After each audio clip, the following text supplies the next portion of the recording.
si Shermy Michelle again. Welcome back to our channel! For today's video po, pag-uusapan po natin ngayon si Nikki Live App. Ito po yung aking bagong na-discover na app. At pag-uusapan na po natin ngayon ay kung paano po ginagawa ang tasking dito sa app na ito. So, watch until the end po. Pero bago natin pag-uusapan yan, please do subscribe to our channel first and hit the notification bell para naman po ma-notify po kayo once may mga new videos akong i-upload. Thank you so much mga kapa!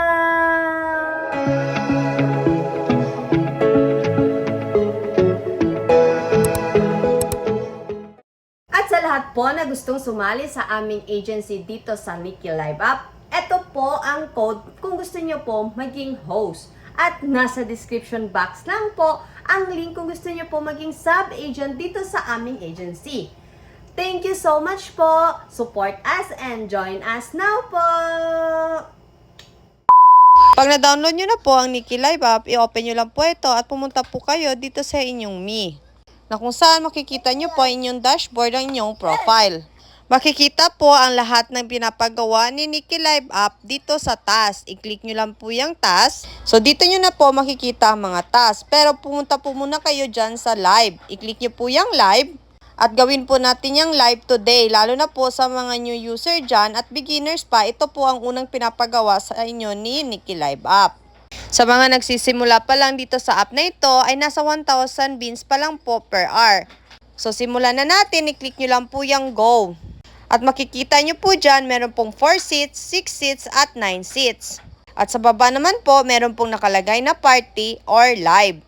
Since hindi pa po tayo nakapag-level up, kailangan po dito mag-level 3 muna bago po makapag-solo live. So ito na nga po yung mga charm level na kailangan po muna nating makamit bago po tayo makapag-solo live. So back lang po na natin at pumunta na po tayo dito sa party. At piliin lang po natin itong 4 seats. Pagtapos natin napili, click lang po natin ang go live.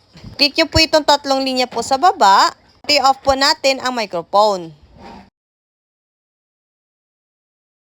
So, ganito na po ang itsura ng party live dito sa Nikki Live App.